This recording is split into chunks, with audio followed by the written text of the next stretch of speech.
आज हम आपको बताएंगे कि देश में कहां-कहां बारिश से कैसे हालात हैं, कहां पर बारिश को लेकर किस तरह के अलर्ट हैं और कहां बारिश ने कितना नुकसान किया है। सबसे पहले बात करते हैं गुजरात की। गुजरात के अलग-अलग हिस्सों में बारिश और बाढ़ ने लोगों की तकलीफ बढ़ा दी है। नदियां लबालब हैं, सड़कों पर पानी है, कामकाज बुरी तरह प्रभावित है। मौसम विभाग ने भी गुजरात को लेकर कई चेतावनियां जारी की हैं। गुजरात में अगले कुछ दिन बेहद अलर्ट रहने की जरूरत है। मौसम विभाग ने गुजरात के कई हिस्सों में भारी बारिश की चेतावनी जारी की है। गुजरात के कई इलाकों में उम्मीद से ज्यादा बारिश रिकॉर्ड की जा रही है या रिकॉर्ड की गई है। बीते 48 घंटों के भीतर कई जिलों में 200 ml या उससे ज्यादा बारिश रिकॉर्ड की गई है। खासकर अहमदाबाद, सौराष्ट्र और कच्छ में भारी बारिश पर अलर्ट जारी किया गया है। इनके अलावा गांधीनगर, खेड़ा, आनंद, वडोदरा, भरूच, सूरत और नवसारी में भी भारी बारिश का अलर्ट है। बीते 2 दिनों की भारी बारिश की वजह से गुजरात में 9 लोगों की मौत हो चुकी है। वहीं देश के दूसरे हिस्सों को लेकर मौसम विभाग ने क्या अलर्ट जारी किया है उसके बारे में भी हम आपको बताएंगे, लेकिन उससे पहले आपको असम से लेकर गुजरात और उत्तर प्रदेश, उत्तराखंड के कुछ हिस्सों में बारिश से बिगड़े हालात की तस्वीर दिखाते हैं। इन तस्वीरों से जूझने वाले खुद से पूछ रहे हैं, कब थमेगी आफत की बारिश।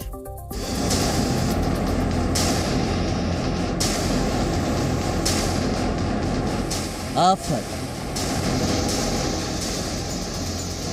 तबाही, बर्बादी,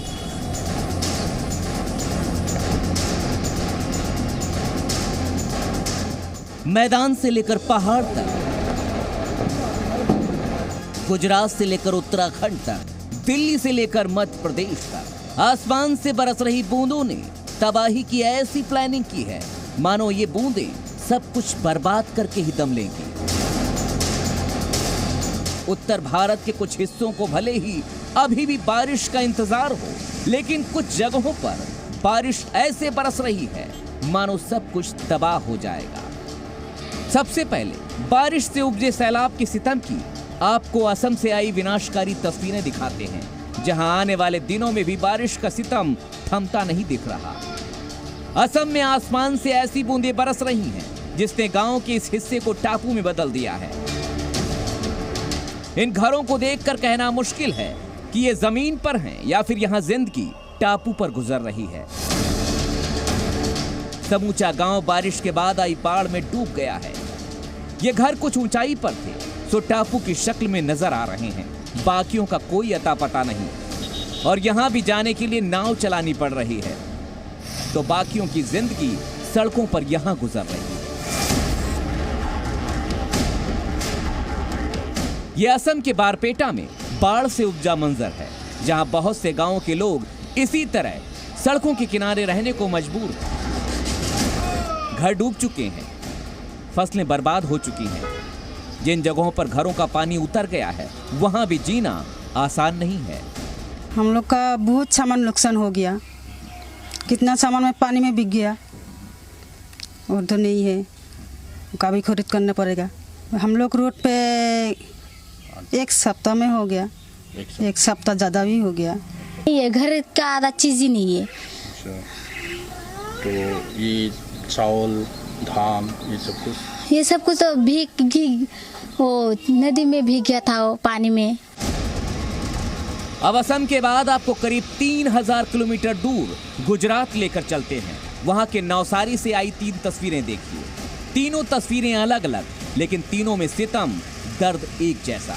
पहली तस्वीर एक अंडरपास की है, जहां बारिश के पानी ने अंडरपास में इतना पानी भर दिया कि कार में सवार 4 लोग बस डूबते डूबते बचे। इन्हें फायर ब्रिगेड की मदद से किसी तरह बाहर निकाला गया। दूसरी तस्वीर चिखली नदी के किनारे ताड़केश्वर मंदिर की है, जहां आसमानी बूंदों से मिलकर नदी के पानी ने ऐसा मंजर तैयार किया जिसे देखकर कोई भी डर जाए। मंदिर भी करीब करीब डूब चुका है।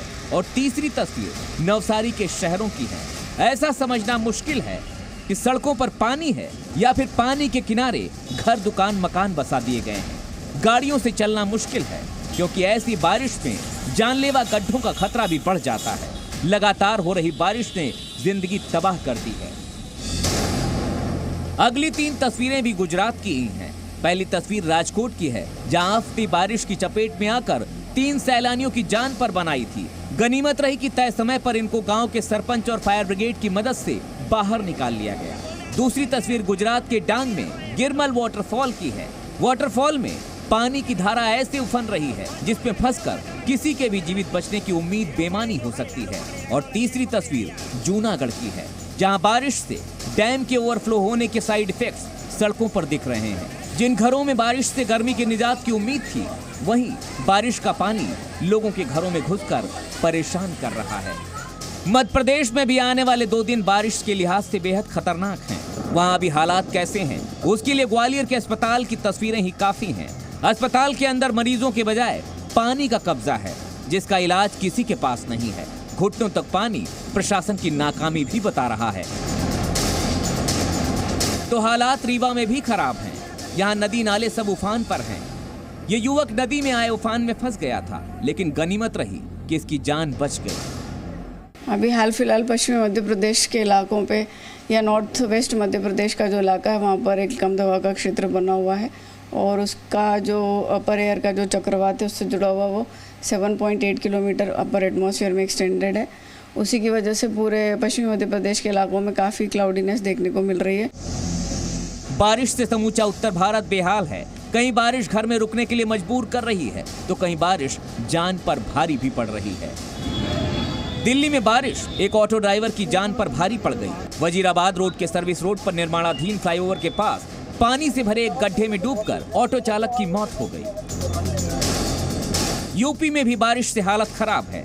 हापुड़ में भारी बारिश के चलते अंडरपास तालाब में तब्दील हो गया, जहां से निकलने की कोशिश में एक कार सवार युवक की जान पर बन आई। किसी तरह कार की छत पर बैठकर उसने अपनी जान बचाई।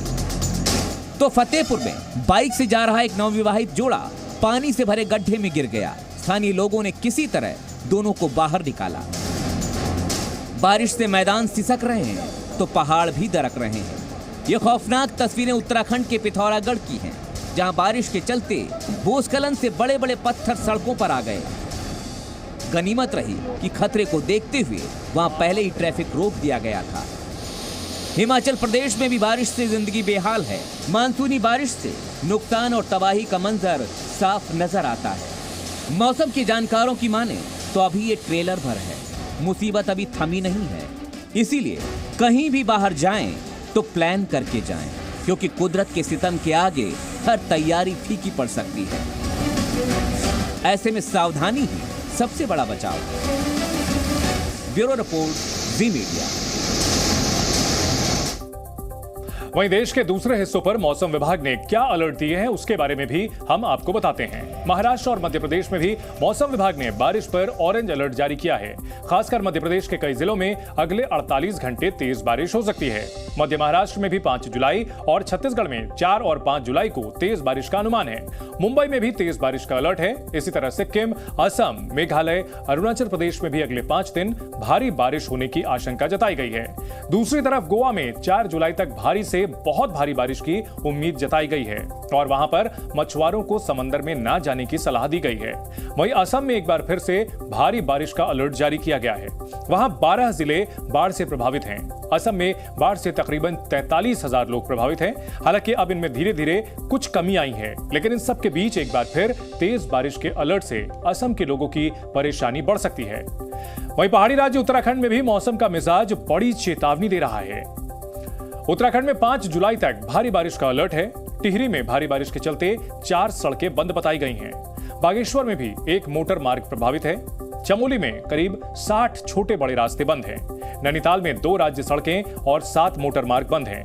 इसी तरह पौड़ी में भी 4 राज्य मार्ग समेत कई रास्ते प्रभावित हुए। अब आपको नई संसद के उस मॉनसून सत्र के बारे में बताएंगे जिसे लेकर कहा जा रहा है कि यूनिफॉर्म सिविल कोड बिल पेश होने वाला है।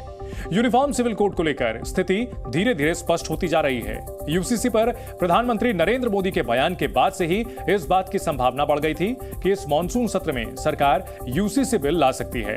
अब मॉनसून सत्र की तारीख भी आ चुकी है। 20 जुलाई से संसद का मॉनसून सत्र शुरू होगा। यह मॉनसून सत्र नई संसद में होगा, जिसका उद्घाटन प्रधानमंत्री नरेंद्र मोदी ने इसी साल किया था।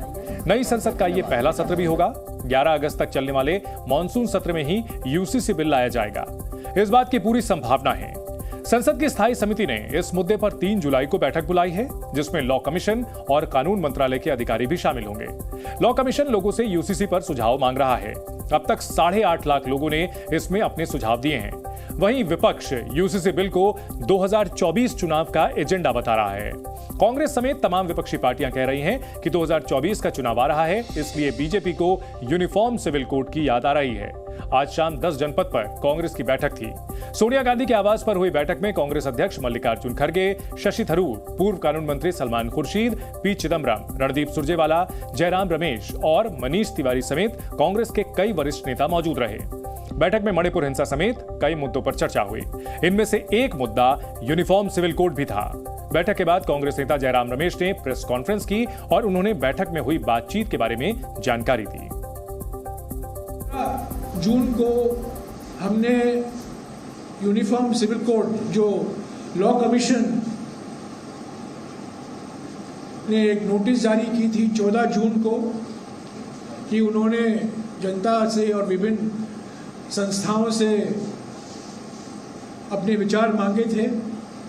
15 तारीख को हमने एक स्टेटमेंट जारी किया था, एक वक्तव्य जारी किया गया था और इस पर चर्चा हुई और 15 जून से आज तक कोई ऐसी नई स्थिति नहीं पैदा हुई है कि हम इस स्टेटमेंट को और आगे ले चलें। यानी कि जो हमने 15 जून को कहा था वो उसी पर हम अडिग हैं और जो लॉ कमीशन ने विचार अलग अलग संस्थाओं से अपनी राय मांगी है उस पर जो हमने टिप्पणी की थी वो आपके पास है। मैंने खुद हिंदी में और अंग्रेजी में एक बयान दिया था और आज 1 जुलाई है। पिछले 16 दिनों में ऐसी कोई नई बात नहीं उठी है, कोई मसौदा नहीं है, कोई विधेयक नहीं है, सिर्फ बयानबाजी चल रहा है। अगर मसौदा है, अगर विधेयक है तो हम कुछ कह सकते हैं, पर आज की हालात स्थिति ऐसी है कि जो 15 तारीख जून को मैंने कहा था पार्टी की ओर से वो आज भी हम दोहरा रहे हैं। एक देश एक कानून से जुड़ा बिल किस तारीख को आएगा, इसको लेकर भी अनुमान लगाया जा रहा है। कहा जा रहा है कि 5 अगस्त को यूसीसी बिल संसद में पेश किया जा सकता है। 5 अगस्त की तारीख मोदी सरकार के लिए बेहद अहम है। जम्मू कश्मीर से अनुच्छेद 370 हटाने का फैसला भी 5 अगस्त को ही हुआ था। साल था 2019। इसी तरह अयोध्या में रामलला के मंदिर का शिलान्यास 5 अगस्त को ही हुआ था। साल था 2020 और क्योंकि मॉनसून सत्र 20 जुलाई से 11 अगस्त तक चलेगा तो उम्मीद की जा रही है कि 5 अगस्त को ही मोदी सरकार शायद यूसीसी बिल भी ले आए। मोदी सरकार के मंत्रियों से लेकर बीजेपी के तमाम बड़े नेता यूनिफॉर्म सिविल कोड के समर्थन में पिछले कई दिनों से लगातार बयान दे रहे हैं। और बात करते हैं बाबा बर्फानी के पहले दर्शन की। अमरनाथ यात्रा शुरू हो चुकी है। पहले जत्थे के कुछ श्रद्धालुओं ने बाबा बर्फानी के सबसे पहले दर्शन किए हैं। यह जत्था जम्मू बेस कैंप से शुक्रवार को रवाना हुआ था। बालटाल पहुंचने पर आज सुबह श्रद्धालुओं के पहले जत्थे को हरी झंडी दिखाकर भेजा गया। अब तक की जानकारी के मुताबिक करीब 5600 शिव भक्त बाबा बर्फानी के दर्शन के लिए निकले थे और उनमें से सभी ने दर्शन कर लिए हैं और कई अभी कतार में हैं। यह संख्या देर रात तक और बढ़ने की उम्मीद की जा रही है। इन सबके बीच आज बाबा बर्फानी के दर्शन के पहले दिन प्रधानमंत्री नरेंद्र मोदी ने अमरनाथ यात्रा पर जाने वाले श्रद्धालुओं को शुभकामनाएं दी। पीएम मोदी का ट्वीट आपके टीवी स्क्रीन पर है। उन्होंने श्रद्धालुओं से लेकर देश तक के लिए बाबा बर्फानी से आशीर्वाद मांगा। अमरनाथ यात्रा लंबी और दुर्गम है।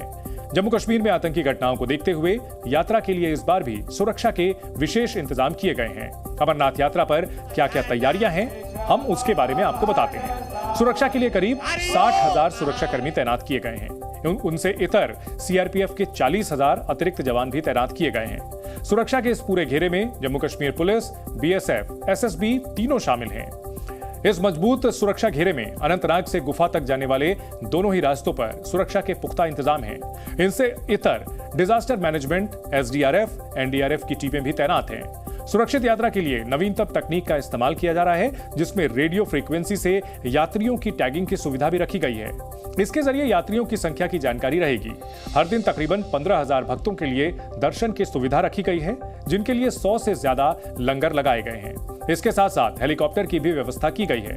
अब हम आपको अमरनाथ यात्रा पर तैयार की गई अपनी एक रिपोर्ट दिखाते हैं। और उससे पहले जो तस्वीरें आ रही हैं वो भी हम आपको दिखाते हैं। जिनके मन में भी बाबा अमरनाथ के दर्शन की अभिलाषा है वो ये तस्वीरें देख सकते हैं। श्रीनगर पहुंचने के बाद आप बालटाल या पहलगाम के रास्ते आगे बढ़ सकते हैं।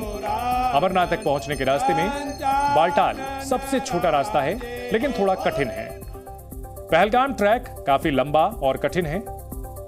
बालटाल से अमरनाथ तक पहुंचने के लिए 1 से 2 दिन का समय लगता है। यहां से अमरनाथ के दर्शन 15 किलोमीटर सफर के बाद ही हो सकते हैं, जबकि पहलगाम के रास्ते बाबा के दर्शन के लिए 3 से 5 दिन का समय लग सकता है, क्योंकि यह रास्ता करीब 36 किलोमीटर लंबा है लेकिन बालटाल के मुकाबले सरल और आसान है।